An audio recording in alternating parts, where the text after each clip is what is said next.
Faith here with your podcast, Welcome Toast.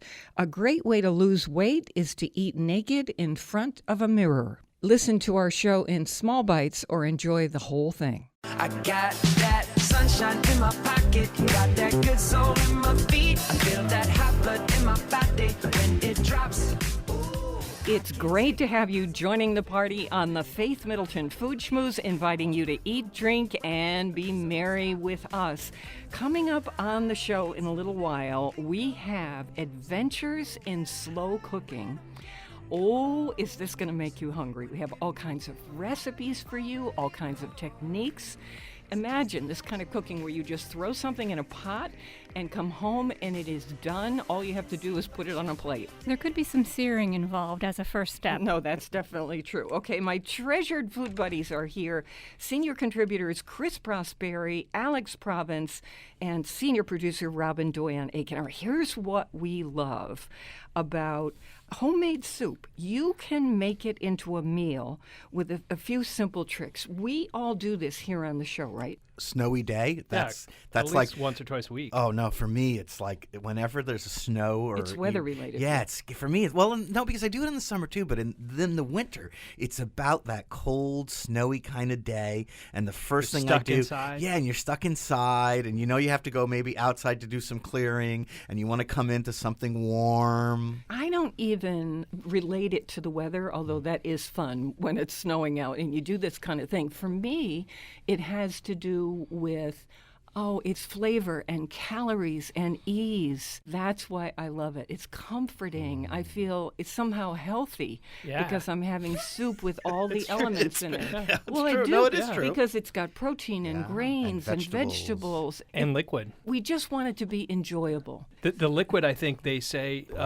because in south of Spain they eat a lot of soup, and they say it's a healthy way of getting your moisture. So when you're eating soup, you're getting a lot of water with it as well. You know what else is great if you're serving soup for a meal? And I encourage you, if you've got somebody in your family, or maybe it's you, and you've got a particular health challenge. Some people have a sodium issue, can't have a gluten, or whatever it might be. We're finding out more and more about people. They want to feel at their best. And it's part of the gesture of graciousness, I think, is to help them feel that way. So if I can make a delicious soup without knocking somebody over the head with a sodium dump, I don't have to do that to make my soup great. Chris, what's the trick for going low sodium and boosting flavor? Would it be herbs and spices? Herbs and spices, but one of the most important things people still forget is that when we make soup, we use the canned or boxed broths. And they're a good shortcut. They're much better than they ever have been, but they're still a little higher in the sodium. So if you're going to use that, and even I use them at home, I do one of two things. One, I'll fortify them with something else. I'll put a bone in it. And the other thing... You mean a chicken bone? A chicken bone or a beef bone or whatever it is, and I'll get Big back to marrow that. Bone. Yeah, marrow bone. But the other thing is cut it with water. Because what you forget is the broths are where they're supposed to be in the box, like to eat now. But when you make soup, they reduce. And as they reduce, your sodium level goes way up. So always start with, let's say, I'll even go as high as 50-50. So if I'm going to use a quart of the broth, I'll use a quart of water. You can always add more sodium, but it's hard to take it out, right? That is the best tip I've heard about soup in a long time. You'll see we've got some of our own recipes on the site right now, including this Greek lemon chicken soup that can serve as a meal. Good. We've got Chris's wonderful tomato soup. Some of my recipes, before I heard this tip from Chris, as you're hearing it now, call for a couple containers of chicken stock. Now I'm thinking, from the store, I'm thinking, wow, maybe you just do one and then water it down. And then water it down, and then Okay. you can add the sodium. Then you taste it. If it needs salt, just add it. Let's do this Greek lemon chicken soup. This is something that I make all the time. I love it. I never can pronounce this. Avgalamono. Is that how you say that Greek soup that we have in diners and in Greek restaurants? Sure, I'm always that bad with lemon pronunciation. rice. How do you spell it, Chris? Delicious no, thing. don't get me. So anyway, this is Greek lemon chicken soup. Soups as a meal. That's what we're doing on the show. So this calls for low sodium chicken broth. We tell you how much at the recipe. Cooked quinoa, because I think quinoa is just a too. genius grain. And easy to Satisfying. use. High protein, delicious, very neutral. Some eggs, the juice of a few lemons, broccoli that I dice up very small, fresh broccoli. You could use frozen. A little bit of extra virgin olive oil, and then salt and pepper to taste if you can have both those things.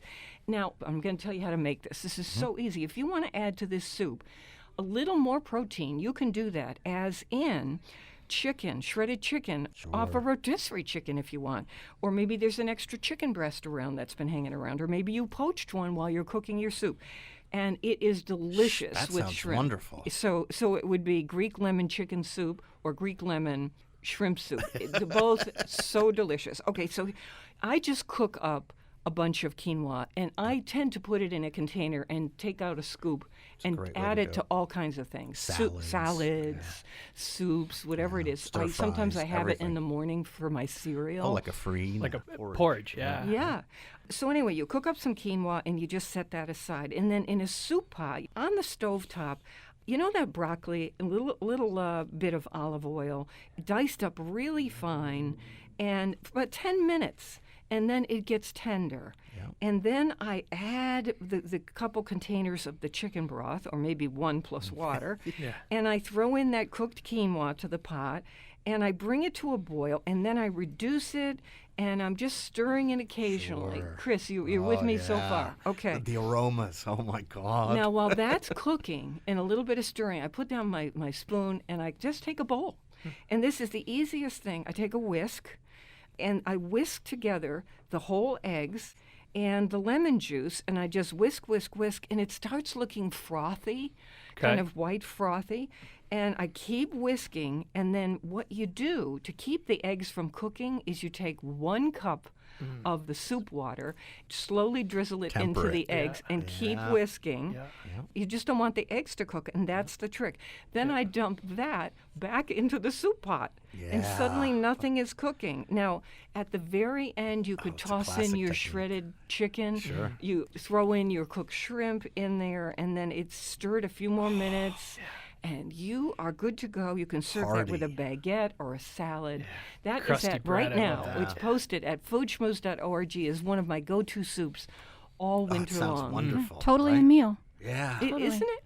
So, Robin, would your kids eat it? Yes, they love chicken soups of all kinds.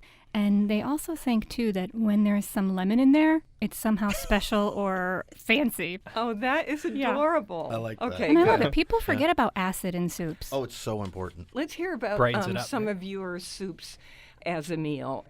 Chris, Yeah, I do a tomato and chicken soup. It's a heartier than just a creamy tomato, and it has chicken broth, tomato sauce, chopped up tomatoes, chicken breast. you mean plum tomatoes in Yeah, a can? just chopped up. Yeah, Oh, or you you mean or you real can use ones? fresh. Yeah, Okay. you can use fresh, and they don't have to be super ripe because they're going to cook down. Regular plum tomatoes, chicken breast, and then I season it with a little bit of honey, a little bit of Worcestershire sauce, a couple dashes of hot sauce. And then I love those little ditalini pastas. They're like little tubes. Oh, Yeah, me yeah. too. And I don't know about you, like if I'm making pasta, I like al dente, right? I like it to Yeah. be a little firm, but I don't know, when I make soup, is it just me? I want my noodles to be mushy. Do you know what I mean? I Well, want they're it to always be mushy by the soft end. and comforting. Just Yeah, growing up in like, canned soup, yeah, they were all like squishy. they almost dissolve in your mouth. It's comforting. There's something about chicken noodle soup, and it's those noodles that get us every single time. Do you garnish with anything at the end, Chris, when you do your... Cheese, Parmesan cheese, scallions, chopped up red onion fine. Yeah, Have you tried putting in mint? mint is good too, or basil. It sounds any of so those things. strange, No, but my mint- grandmother always yeah, uses and mint tomato. in chicken soup. Yeah, and tomato soup too.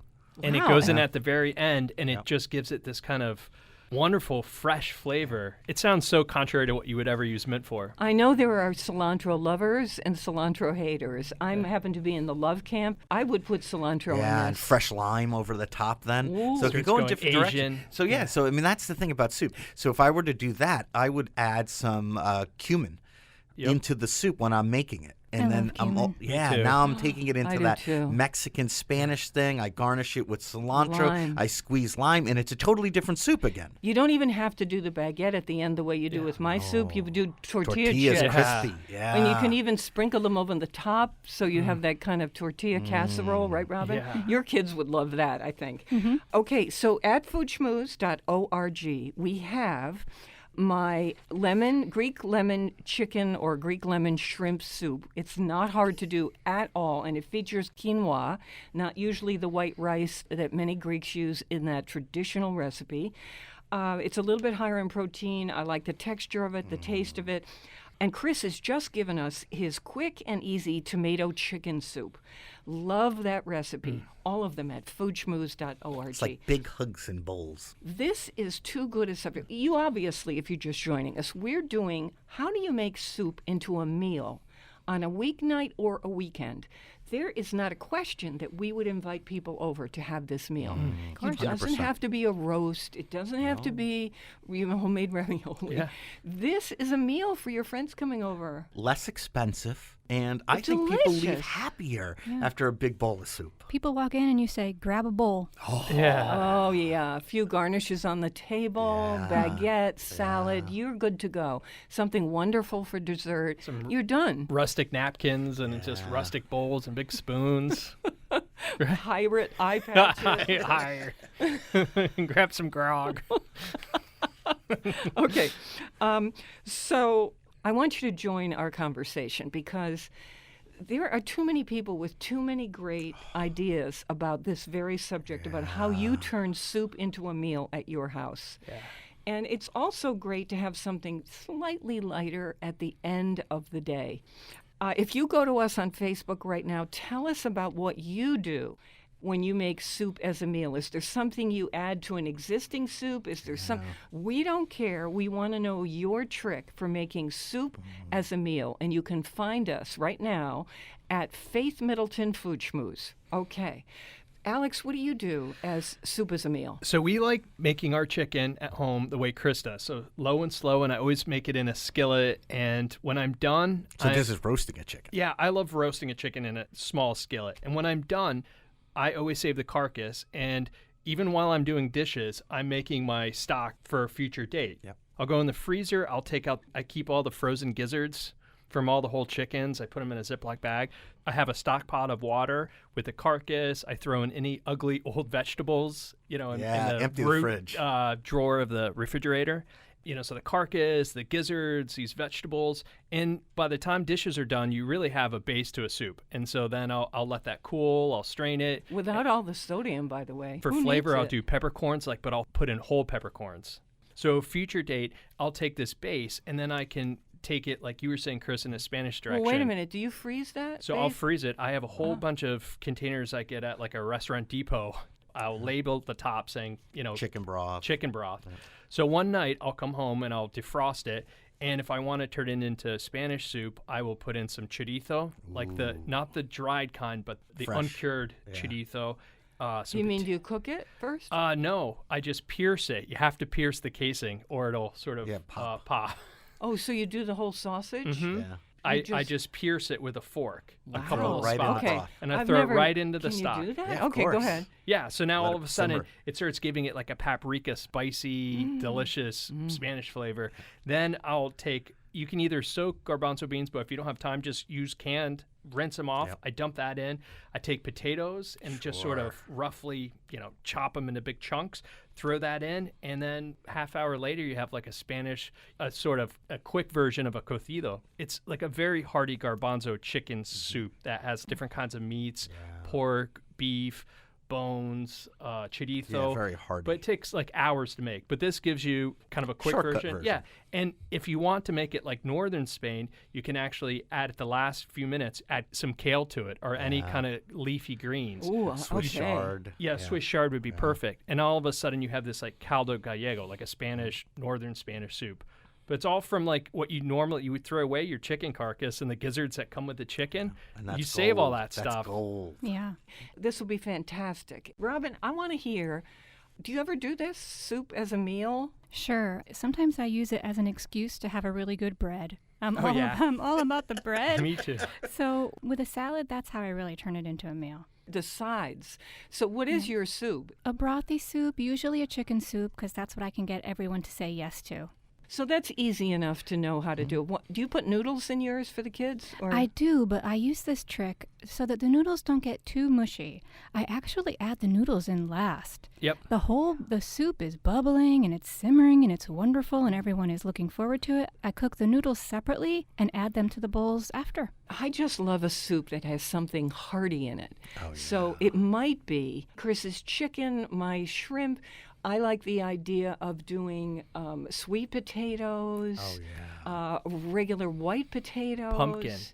Oh, yeah. Pumpkin. I mean, And they get sweeter too. And no one, the hardest part is peeling them, but you can make really great soup out of pumpkin. Any kind of winter squash. Whenever I do that, I always add a couple of shakes of cinnamon over the top. People, they feel like they're getting something, some flavor that they just don't associate it with soup. That cinnamon with the squash, any kind of squash or Do you pumpkin, add a little cream? sometimes, yeah.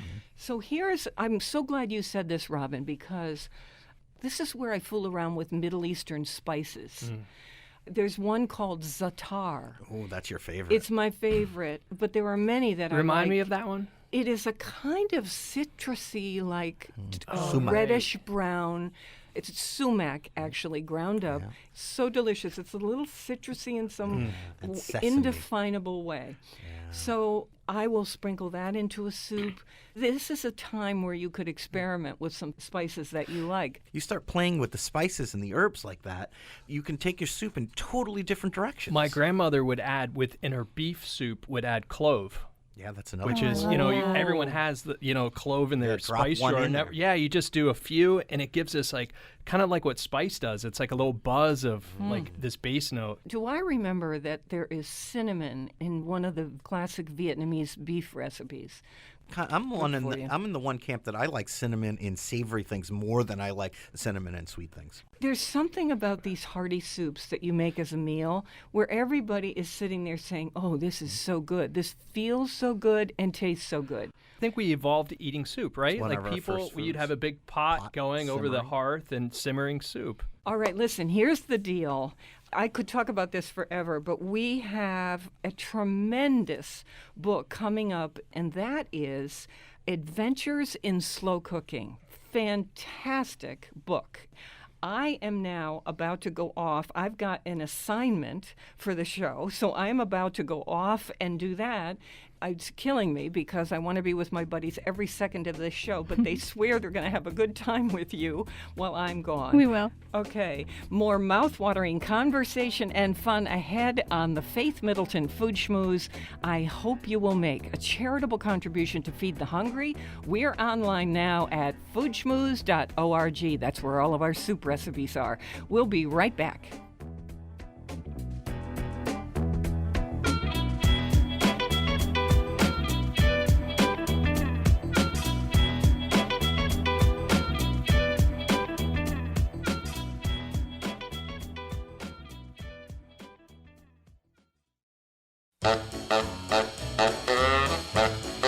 Beans and cornbread. Beans and cornbread. Beans and cornbread. Beans and cornbread had a fight. Beans knocked cornbread out of sight.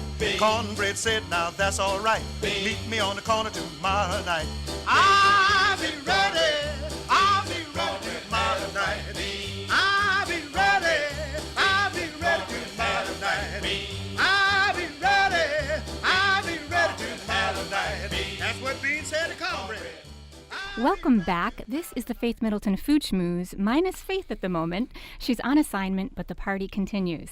I'm senior producer Robin Doyon-Aiken, and I'm in the studio with Chris Prosperi, chef and co-owner of Metro Beast Restaurant in Simsbury, Connecticut. When you go, let him know you're a listener. He loves that. I'm with Alex Province, and also Mark Raymond is joining us now. Hey, Hey. all right. Alex and Mark are our resident wine brokers and wine experts. So, no matter what your schedule is, you never have to miss a food schmooze. It's the year 2018. There are a my gosh. multitude of ways to listen whenever you want. Sign up for our podcast. Go to foodschmooze.org, and on the right-hand side of the homepage, you'll see a tab that says Get the Podcast. Click it and subscribe. If you like us, let the world know by rating us in iTunes so that other people who love listening to people talk about food and wine can find our podcast. You can listen on demand on foodschmooze.org too. There's a play button right in the middle of the homepage. Just click it and there we are. I just realized I do the laziest one. I go to this Food Schmooze page and just click that little thing. 'Cause everything else takes work. But it's so easy. I just go to that page, click, and then Well, I'm you have done. to spell schmooze. Okay. But you've taught me that, so I got it now. Okay, so we're going to start off with a wine because that's what we do. Mark Raymond has brought a beautiful, one of our favorite vineyards of all time. We've had it on the show before because we just love them. Santa Carolina. Mark, tell us about this Merlot. This Merlot is from Chile. It's Santa Carolina Reserva, the 2015 vintage. And this, to me, I just love the juiciness of this wine. Yeah. It's got a lot of plum, some dark cherry. It's even got a neat little sort of black olive note to it, which is kind of cool. I love it just, this time of the year when you're looking for an easy drinking red with a little bit of lusciousness and sort of spice. It's absolutely delicious. Yeah, I thought so too. We had it with a miso butter roasted chicken, but what's the ideal dish? One of the things that I'm doing this time of year is beef braised short ribs Oh, that's good. with all the root vegetables in there and all that just goodness of herbs and spices. Put a little of this wine in it, too, like a Yeah. little glug-glug when you're braising it. Pull it all together. And the best thing about this, Robin, What? under $10. Yeah. I was going to say. A lot of their wines That are whole under reserve 10. line is right in that $10 range. Yeah. And which what is if great. we've had the Merlot, the Cabernet, right? The Pinot Pinot Noir. Noir. We've talked about Carmenere, And- Sauvignon Blanc. I like it because once you get to know a brand like this and you know you like it, then you can say, oh, I'm having duck tonight. Maybe I want to try the Pinot, right? That's the one thing about knowing Yeah. a wine that has multiple Varietals, yeah. that you can really, you've learned to trust it, and then you can go from one to the other. We've talked about wines that at this price point that are I would not want to drink, that are industrial, that I do not trust. But then when you look at a wine like this that comes from Chile, from pristine, beautiful vineyards where Exactly. the cost of land is so much less, it allows them to produce what should be like a $20 bottle for $10. Great point. I mean, so it's wholesome, it's well made. We Very should good point. mention Merlot kind of fell out of favor a couple years ago from a movie. Yeah. And then everyone thought Merlot was terrible and poo-pooed it. Oh. But in reality, Merlot is a great grape that's used in French Bordeaux as a major player there. They're using And- it in Italian wines now. Right, we did it Super Tuscan recently. Yeah. And so the idea that some people will say, "Oh, I don't drink Merlot," but Merlot is like a beautiful grape, and this is like juicy and has good structure to it. So if I were going to a party, this is the kind of wine that I think would have mass appeal. You pour it at everybody. Yeah. Everybody's enjoying everyone's it, gonna yeah. like it. Absolutely. We have to take some blame, too. Didn't we in this country make kind of Merlots sort of this grapey Goopy. juice kind of, yeah, right? I mean, they weren't the greatest Merlots, which is why it got that kind of bad reputation, no? Yeah, flabby and Yeah, over yeah, the top, yep. and And that's Well, not this, right? So That's I not like. this. I'm happy to say. I'm not embarrassed to say I like Merlot. I mean, this is a really nice glass I'll never of wine. forget the scene in that movie. Yeah. What was it called? Sideways. Sideways. Yeah. Merlot. If you're just tuning in, we're talking about the Santa Carolina Reserva Merlot. The vintage is 2015. Mark. You can get this in Connecticut at your local retailer. If they don't have it, they can get it within 24 to 48 hours. It would be at the maximum $10 a bottle. Love that. Thank you. Sometimes it takes them slightly longer than 24 to 48 hours if it happens to like fall on a Friday, and it may not be until Tuesday or something. So. Right. If you're going in over the weekend, they So don't they're have doing it. their best. Yeah. Be reasonable. You can call ahead though. So, guys, Whole Foods, every year they do this. They release a list of food trends. Uh-oh, deja vu I know. from last year, Chris. I got like none of them. No, you got some last Maybe I got year. one. No, we were good. So these are food trends for this year, Yes, for they're- 2018. These are things that you should keep a lookout for. These are the things that are going to be popular and happening in 2018. Okay. So, I'm going to say like greens, like turnip tops or something like that. ooh, okay. Not mentioned by name here on the list, but I appreciate the guess. Okay. Mark. I don't know. Broccoli rub. Oh, that's a good That's a one. good one. Broccolini?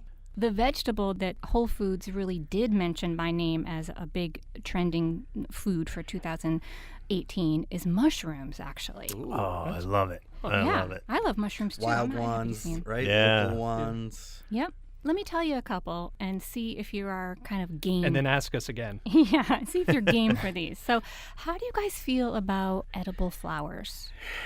Usually spicy. They look fun until you eat them, and then they're like, they don't taste Mustard, sweet. yeah. They're like I grew spicy. up on nasturtiums. Yeah, My me mom too. always grew those. Oh, and, yeah. Yeah, they put them on tea sandwiches and stuff. So they've got a purpose. Yeah. My kids were always fascinated with them, the fact that they could actually eat them off the plates. But, nowadays it's, So I was in 3rd or 4th grade, and I grew up in New York, and our school trip that month was to the Botanical Garden.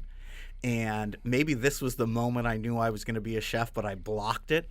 But I remember going on this tour with a botanist or whatever, and he brought us over to roses, and he said, these are edible rose petals, and we all got to eat one rose petal. And remember it to this day, remember the taste to this day. That reminds me of the movie Like Water for Chocolate. Yeah, Remember right. that Yeah. scene? Yeah. Floral flavors are going to be big this coming year, and I feel like this is kind of related to another trend that Whole Foods mentioned, and that's that Middle Eastern cuisine will start to be mainstream now. And so when I think about eating roses and rose hips and things like that, orange flower. I Yeah, always Rose think water of, in the rice. Yeah. yeah, I can totally see that. I would be thrilled if that actually came to me, that you could just go anywhere and get really great Middle Eastern Oh, food. we have a new one in Winstead, so I'm so- good. Now Oh, the- that's right. The flower shop in Whole Foods is more like you shop to like what you're going to eat. Edible flowers right there. Like 12 of those. It's the new produce department. All right, so what else you got? That's a good one. I Oh, like those that. are thorny.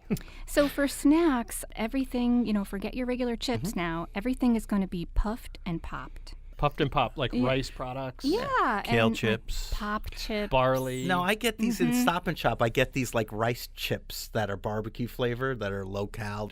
So what do you get away from the fat? Because they're air Air popped? popped. The barbecue ones are actually pretty good. It's because you could eat the powder Yeah, itself. totally. Put that on a sheet of paper.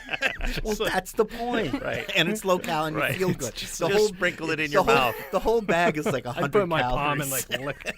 Yeah. Well, Alex, you just mentioned powders, which Yeah. is also on the trendy list You're kidding now me. of 2018. And this is the idea of adding, different, what's that? It's like Fennel, matcha. yeah, and fennel Like umami powder. flavors and just Yes. adding flavors to things? Yes, to coffee, smoothies. So powders in a coffee. Yeah, yeah. Wow. Powders protein in powders in all powders? kinds of things. Powders in soups. Yes, protein powders. Oh, wow. You can find these powders now in like nutrition bars and granola bars and incorporated in foods that typically hadn't had them before, but now they're just huge. I can see Well, that. I hope they get like added to like liquid, so you're not just eating powder. Have you ever eaten like Nesquik, like straight out of the box? Oh, When yeah. I was like course. 6. It just like goes down the wrong way. You inhale it, You're like, coughing out chocolate. I love that.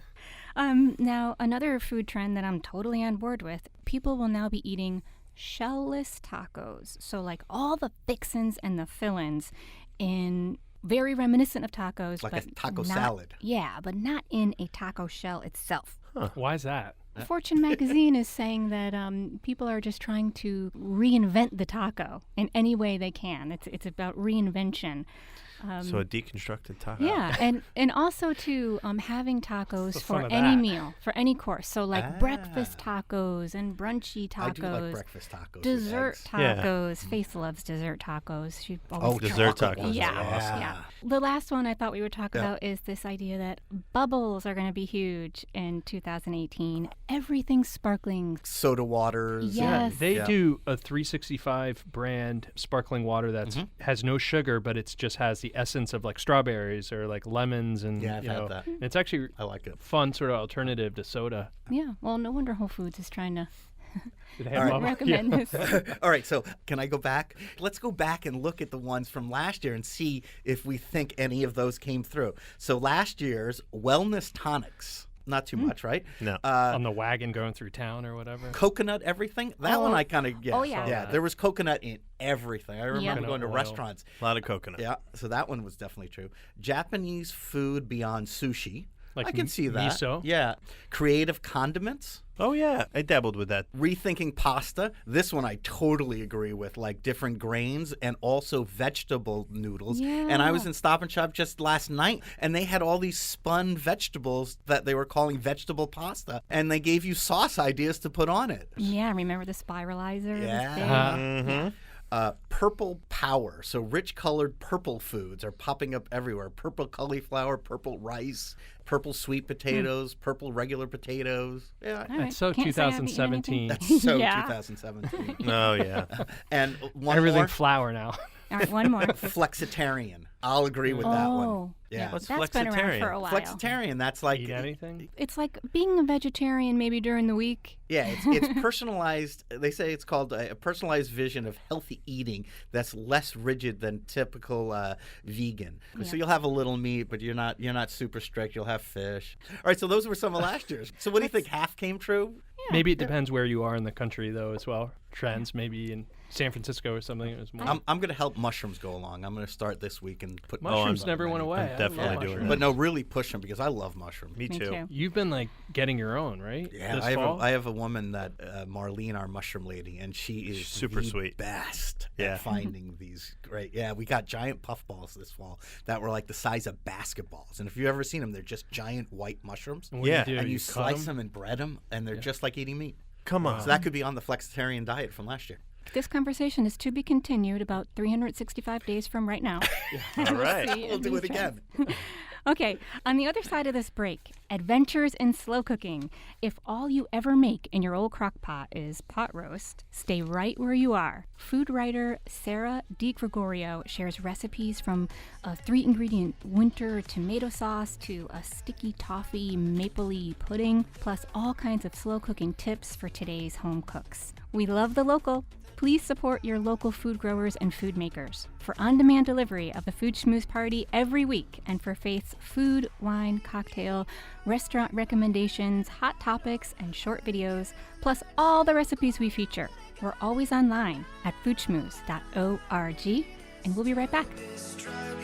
By your electric love.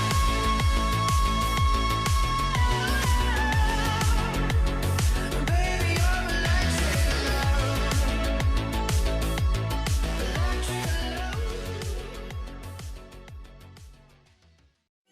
Come on in the kitchen and I'll show you how I cook. Slow cooking. When you want your love to last, cooking. Don't wanna burn it out by cooking too fast. We've got to cook real slow cooking. This is the Food Schmooze Party, offering the richness of life, coming to you in Connecticut, Rhode Island, Massachusetts, and New York, including Westchester County, the east end of Long Island, where Faith loves to eat, and the Hamptons. You can hear our show on WNPR Thursdays at 3 and 9 and Saturdays at noon. Podcasts and Faith's curated recommendations are always online at foodschmooze.org. There are lots of recipes there too, so jump on and search the site. We encourage you to talk to us on Facebook. I am always lurking there. Search Faith Middleton Food Schmooze. Today's show was produced by me, Robin Doyon-Aiken, and I'm joined in the studio by Faith's beloved food buddies. These are people I love to eat and drink with: Chris Prosperi, Alex Province, and Mark Raymond. While Faith's on assignment, we're in the studio with a slow cooker plugged in, about to jump into a topic where Chris Prosperi has some experience, given the insane number of slow cookers he owns. But we thought we'd get another slow cooking expert to join us because food writer and journalist Sarah DiGregorio is about to change the way you think about your favorite kitchen appliance with her new book, Adventures in Slow Cooking. Welcome to the Food Schmooze Party. Thank you. Thank you so much for having me.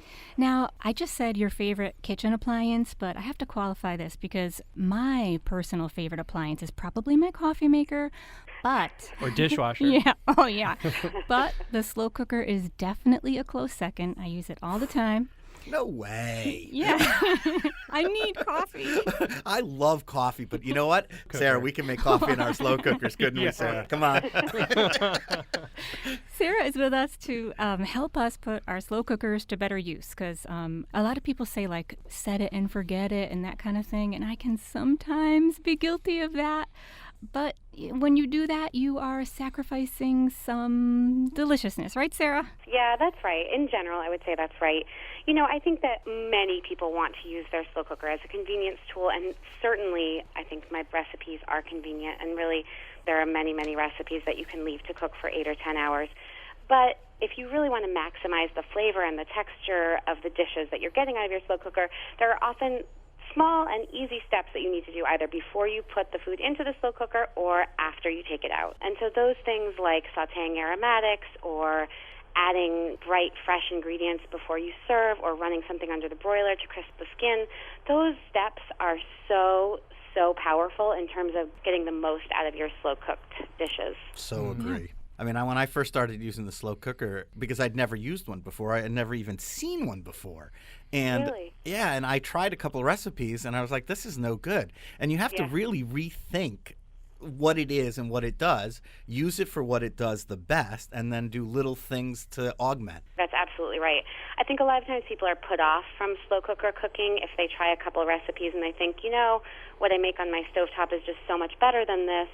A lot of times, if you do just set it and forget it, you're going to end up with something that tastes too mellow.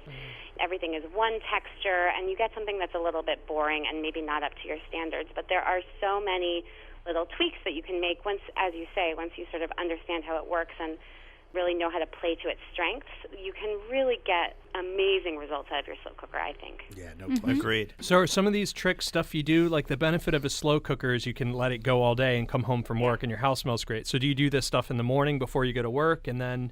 Yeah, there's a lot of different scenarios that can play out in terms of what your schedule is like. So there are definitely recipes in the book that cook for 8 hours for a dal, for instance, before you go to work. You might saute some aromatics, toast some spices, and then put it all in the slow cooker, let it cook all day, come home, your house smells amazing, and you just tweak the seasoning before you serve it, maybe add some lemon juice, things like that. So that would be for someone who's working out of the home all day and needs a dish that will cook for a long period of time. There are other dishes where maybe you want to make it on a Sunday, you know, if you have 4 hours that you want to go out and do errands and you want dinner to be ready when you come back. There are a lot of chicken dishes that are great like that. So maybe you throw a chicken into the slow cooker and then come back on Sunday evening and you just run it under the broiler to crisp the skin. Yeah. There are a lot Speaking of of that trick, that's a great segue into the dish that we just ate, which actually uses that exact technique. Sarah, we just had... Chicken and potatoes. We had the miso butter roast chicken and potatoes, and it was delicious. So talk a little bit about this trick that you used to rescue the flabby chicken. I love this recipe, too. I'm so glad you guys tried this. This is a really easy recipe, and I think it really shows off the strength of the slow cooker. So you take softened butter and you mix it with white or yellow miso paste. You put that underneath the skin onto the chicken breast meat, and then you pile some potatoes in the slow cooker, put the chicken on top, and you let it braise for 4 to 6 hours on low, or 5 to 6 hours on low about. But you're really going for that internal temperature with this to cook it to 160 because slow cookers do tend to vary in terms of how fast they cook. And then when you take the chicken out, it's this wonderfully moist, juicy meat that is sort of like almost but not quite falling off the bone, really very like imbued with the miso butter flavor. But like you say, in the slow cooker, the skin does not crisp up. It remains soft and flabby. So Yeah, it needs what help. you do is you just carve it up, run it under the broiler, and what I do is I like to reinforce that miso flavor. I mix miso and honey together and just drizzle it over the chicken before I broil it. Oh, sweetness. That's awesome. And, I think it's really nice because it brings out that miso flavor again because of some of that flavor gets mellowed in the long cooking. And it also really helps the skin of the chicken really crisp up the sugar and the honey. So it caramelizes a little bit. Caramelized, yeah, exactly. One thing I like to think about when working with the slow cooker is taking flavors and sort of reinforcing them several times. Something like using the miso a couple times, and then you have like a mellow miso flavor, and then you have a more powerful pop of miso flavor at the end. So I know Chris has like 17 slow cookers. May I ask how many you have? So at my peak, I had 8. That's pretty good. But I do live in Brooklyn in a 2-bedroom apartment, so it was like we were very much outnumbered by our slow cookers. But you have to have so many different ones now. There's actually ones you can actually sear in now. A lot of them are electronic, so you can set it for 5 hours and then set it to hold. A lot of them you can now... The pan you can actually put on the stove. Yeah, and then a lot of them have a snap-on lid, so if you're going to a party, you can take them with you. There's so many you need. There's a slow cooker for every occasion. Yeah. There really is. I have to say, one of my favorites, though, is the KitchenAid 6-quart, and that is a very basic model. You can't sear in the insert. Nope. But it does have this really sophisticated temperature control, so the low setting is truly low, and it keeps it under a simmer for however long you have it set, whereas a lot of the low settings will eventually end up at a simmer over a long period of time in different models. I love that I KitchenAid. do have that one. That's my workhorse one. Last year, Cooks Illustrated did, their own scientific study about the best slow cookers, and that was also their #1 pick. Yeah. So I wanted to ask, because I've gone to some parties in the past year and food is in a slow cooker, but it actually has not been slow cooked. So people forget that you can use your slow cooker for party food. Yes, everyone should take out their slow cookers for parties. They're such a natural because they free up stovetop space. They also keeps food at this perfect temperature for eating, which is so nice. So one thing I really love to do is a cheese dip in the slow cooker, and then you can just set it out with a bunch of dippers and let people go down on it. That was one of my favorite sections in the book. You have these 3 cheese sauces that you can put out at a party. I'm thinking like Super Bowl or something because there's a great cheddar one. And then your idea, too, is to take the leftover dip and then turn it into something else awesome after. So there's a garlicky ricotta with Swiss chard cheese sauce that's a dip, but then later you say thin it out a little bit and use it as a pasta sauce. I love that idea. So I'm thinking you can almost do like a fondue out of a slow cooker. Oh, we do. You can, but you need a stabilizer in there like cream cheese, and so that's why I landed on cheese dips, because I couldn't get a fondue without some kind of a stabilizer to maintain its texture over, an hour. So as you dip so. something in, it doesn't like stick to it properly? The fat separates out. It ends up getting a little grainy. I have to tell you, too, a quick story that my dining room table in the middle of it has a hole. No way. Yes. So you can put the cord right through the middle of the table, and then you don't have any cords laying around. I feel like I got in trouble, but it was so worth it. I still use it. That is impressive. Yeah, I'm see? impressed. I'm hardcore. Yep. You are hardcore. Definitely. Wow. Wow. I mean, the other thing is, you can use it as a punch bowl. You can have warm cocktails, serve a warm cocktail out of there. Oh, that's great. I did that for Thanksgiving. Yeah. It's Yeah, we do really- hot people mulled love cider, that. right? Hot mulled cider we do in it, Yes, too. absolutely. Yeah. So People alcohol love that. evaporates at like 120 degrees or something. So is simmer lower than that? So you're not... Exactly. So you need to put it on warm rather than low. And that's the thing about having a warm cocktail on your stovetop is that it ends up tasting kind of cooked and muddy after a very short period of time because the alcohol has burned off. So that's why I love the solution of the slow cooker, because if you set it on warm, it will maintain that alcohol pop in there. Without burning it all off. So before we get to dessert, the sticky toffee pudding, I wanted to ask about more of like a Sunday dinner thing, and that is this winter tomato sauce. And if you don't count the salt, actually, we're just talking really about a 3-ingredient sauce here, aren't we? Yes, it is my adaptation of Marcella Hazan's famous 3-ingredient marinara sauce. Yeah. It is just canned tomatoes, butter, and an onion, 2 onions actually in this case, that are cut in half. And you end up removing the onions at the end of the cooking process. So it's really just sort of the essence of those onions, the really good canned tomatoes, and the butter, and they cook for a long time. The sauce gets super, super plush, like very velvety and rich. So do people believe you when you serve that as a pasta sauce, that there's only 3 things in there?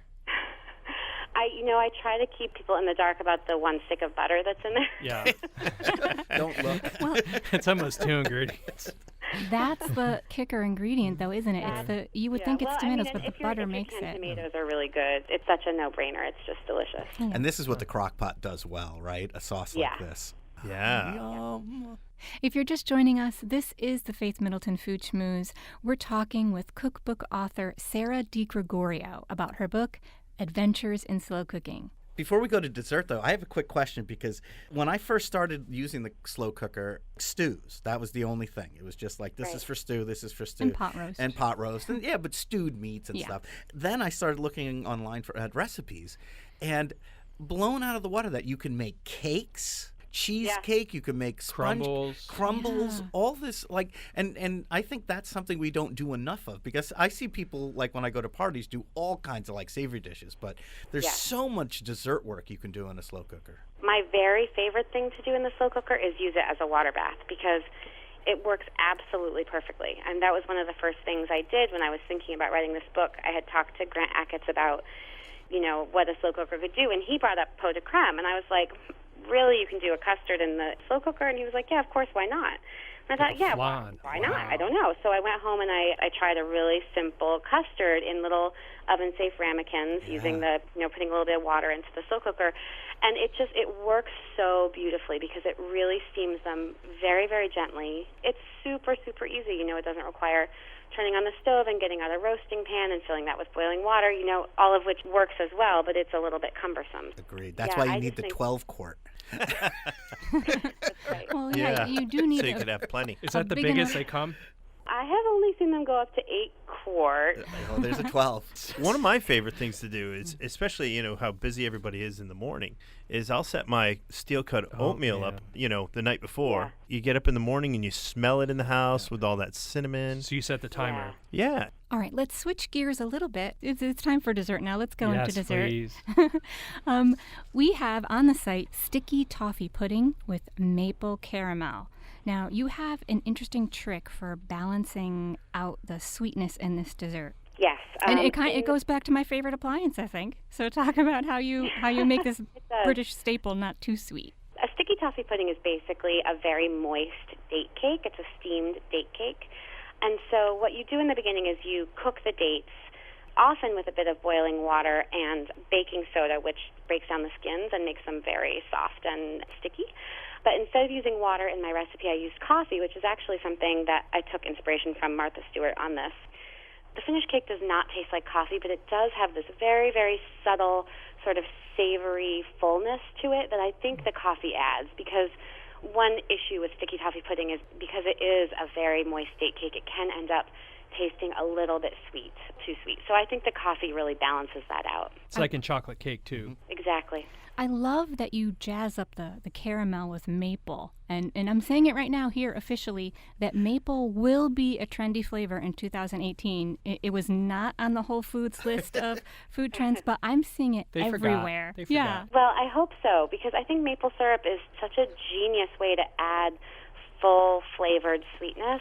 I think it works so well because it echoes that deep, earthy sweetness of the dates, but also provides, especially if you get a very dark maple syrup, which I prefer, has a very, very full, very rich, sort of almost bitter-edged sweetness that is so nice with this and just really reinforces all of those full-flavored, earthy, sweet flavors throughout the cake. Now I'm hungry for that. I know. I wish Chris made this for us in one of his how many ever slow cookers. Yeah, I should have had I could have had 4 going at once. Blown the fuse. I've yet to do that. I'm sure it's going to happen eventually. So at one point I had 8 slow cookers lined up and down my hall, all of them going with a batch of beans.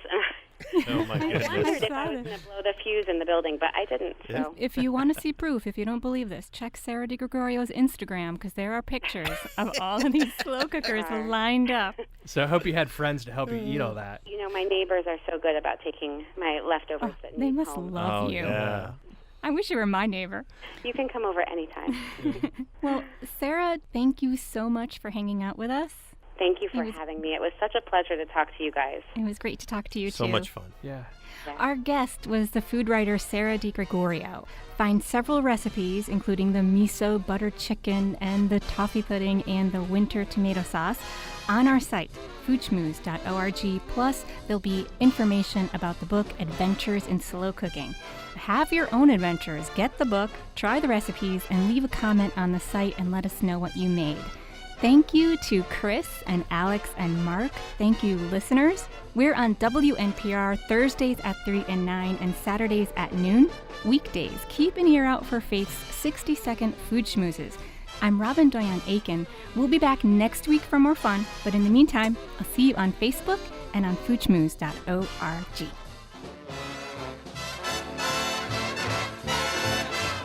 Everybody eats when they come to mind.